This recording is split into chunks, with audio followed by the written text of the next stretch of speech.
Greetings. Dr. George here. Just wanted to continue our series, interview season series. And actually, I see I'm on location, got a lot of stuff going on, but wanted to make sure we kept it with the ball rolling. So, in our first video, we talked about the tip of making sure that you change the bullet points of your CV or resume that make it align with the job you're applying for. The second one we talked in the last video about making sure that you spend some time and energy talking about yourself throughout the interview from the experiences that you provided. And the third one, man, this one is not really about the interview itself, but I think it's some pre-work that would allow you to actually be better prepared to land the position that you are looking for. And the tip is that make sure you properly evaluate your past experiences. So what I mean by that is that oftentimes I hear, man, Dr. G, man, it's so complex and hard to, do an interview because they're asking these things on the spot. And what we talked about in our last video was you gave the interviewer all the answers to the test, so you should talk about those experiences. But now I'm saying before you even give it and submit that resume over, you need to properly evaluate them. So, hey, what do I mean by that?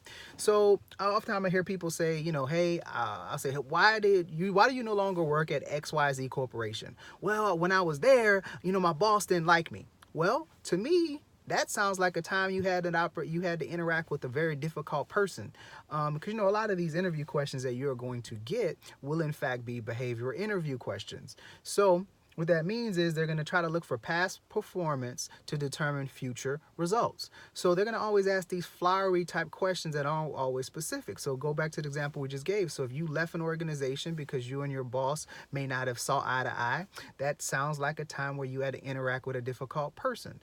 Or at one of your previous place of employment or experiences you had to, man, I left that job because they never gave me the proper resources to do my job the most effectively, or they didn't train me. Well, that sounds like an opportunity, a time you had to develop and work with the project without the proper resources, and you needed to be adaptable. So again, it's just how do you properly evaluate the experiences you've had and to be able to turn them around to be very meaningful stories. Now, I don't think we always take time to evaluate those things to come to the proper conclusion, because we always assume we have to talk about things that had a positive result.